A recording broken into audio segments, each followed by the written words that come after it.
I don't know it yet. Did something happen to him?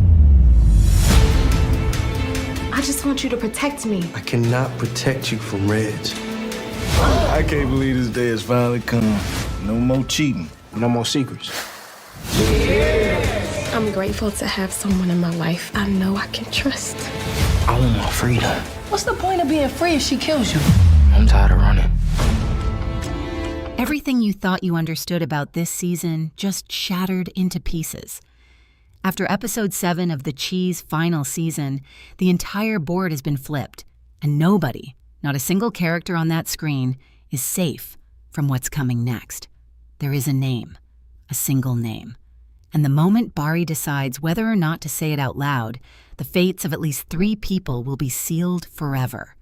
But here's what most people aren't talking about. The real story isn't just about who gets caught. It's about who gets sacrificed. Because somewhere in the wreckage of lies, cover-ups, and broken alliances, one person in the Chi is quietly preparing to give everything up so someone else can walk free. And when that moment hits in episode 8, it's going to hit like a freight train you never heard coming. Stay with me, because I'm going to break down every major development, every hidden detail you probably missed, and every theory you need to know before episode 8 drops. Let's be real. Episode 7 of the Chi's final season did not come to play. From the very first frame, there was this suffocating tension in the air, the kind that makes you sit at the edge of your seat and forget to breathe. And at the center of all of it was one of the most calculated, ruthless, and quietly devastating moves we've seen from Tiff in the entire run of this show. Nuck is dead, and Tiff knows exactly how he got that way, because she's the one who made it happen. But guilt is a heavy thing to carry, and Tiff has been cracking under its weight since the moment she pulled that trigger. So what does someone like Tiff do when the pressure gets too great? She doesn't confess. She doesn't break down. She builds a wall, and she puts someone else on the other side of it. That someone is Bari. In what might be the most morally complex moment of the season, Tiff convinces Bari to take the fall for Nuck's murder. And the twisted genius of her plan is that she doesn't just throw him to the wolves, she actually gives him a lifeline. She tells him to frame it as self-defense, a life or death situation, which would make the whole thing at least legally survivable. And Bari, whether out of exhaustion, fear, or some quiet resignation to a fate he felt he couldn't escape, goes along with it. He walks up to Kesha and tells her he killed Nuck. Now, if you were expecting Kesha to explode, you weren't alone, because this is the same woman who named her son after Ronnie, the man Bari killed, the man who once saved her life. Bari taking Ronnie from her was already an open wound, and now he's also confessing to killing the father of her child? The emotional math there is devastating. But Kesha, in a way that says everything about the kind of person she is, doesn't reach for violence. She reaches for what control she has left. She gets Bari fired from Smokies. It's quiet. It's restrained. And somehow, it's even more heartbreaking than a screaming match would have been. But here's where the story refuses to let anyone rest easy. Just when it seemed like Bari might actually survive this corner he's been backed into, Detective Tusant walks back through the door, and she's not there for small talk. Nuck was her informant, and she wants to know where he is. The moment that door opened and Tusant appeared, every single theory you had about this season shifted. Because now Bari isn't just carrying a lie. He's about to be questioned by someone whose entire job is to find out when people are lying. Here's the detail most viewers glossed over, and it might be the most important line in the entire episode. When Bari is at his lowest point, cornered and seemingly out of options, he says something quietly but clearly, "I always have a choice." 4 words, and in a show where dialogue is never accidental, where every line is placed with intention, those 4 words are doing an enormous amount of work beneath the surface. Think about what that line actually means in context. Bari has just agreed to Tiff's plan. He's told Kesha he killed Nuck. He's accepted a false narrative that protects the woman who actually pulled the trigger. On the surface, it looks like surrender. It looks like a man who has run out of road. But that line, "I always have a choice," is not the line of someone who has given up. That is the line of someone who is still playing, someone who is looking at his options, even when those options look like walls. Now consider who is standing at that door at the end of the episode. Detective Tusant, a woman who is working directly with Nuck, a woman who, by the nature of her job, knows more about the underground of Chicago's criminal world than most people in it. Bari knows Nuck was her informant. That's not a secret he stumbled into. It's information that gives him incredible leverage. Because if Bari knows that Tusant trusted Nuck, he also knows that Tusant has a personal stake in finding out what really happened. She isn't just asking a procedural question when she asks where Nuck is. She's grieving a source, possibly a person she genuinely respected, and that grief makes her both powerful and vulnerable at the same time. What that hidden detail tells us is that episode 8 isn't going to be a simple interrogation. It's going to be a negotiation. Bari knows things. Tusant wants answers. And somewhere in the middle of that conversation, the truth about Tiff could finally have a path into the light. The writers put, "I always have a choice" in that episode because they want you to remember it when Bari sits across from Tusant and decides in real time exactly whose name comes out of his mouth.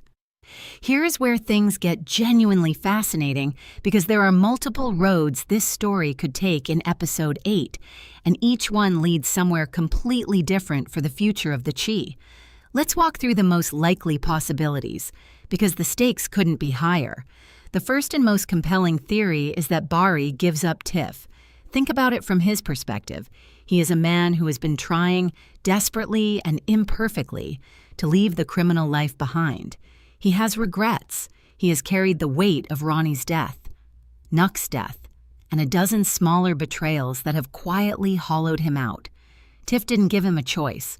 She gave him the illusion of one while engineering a trap. And now the one person who can actually expose that trap is sitting right in front of him.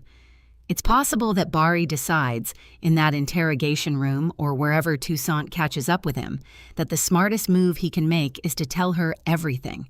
Not just that Tiff killed Nuck, but how and why, and what Tiff has been doing to keep that secret buried.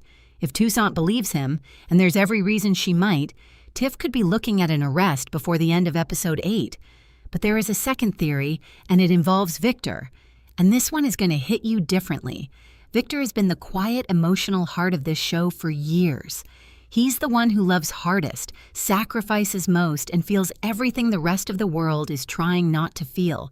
He's been watching Tiff get pulled deeper and deeper into this world, and he's watching it destroy her, even as she tells herself she's winning. Victor spoke with Fatima in episode 7. He's trying to find a way back to something clean, something real. But knowing Victor, and this show has given us every reason to know him, there is a real possibility that before he walks toward his own freedom, he turns around one more time to save someone he loves. It's possible, genuinely possible, that Victor could step forward and claim he killed Nuck himself. Not because it's logical, because it's Victor, the most selfless character in the entire show, making one final devastating sacrifice. And then there's the third possibility. Bari stays quiet.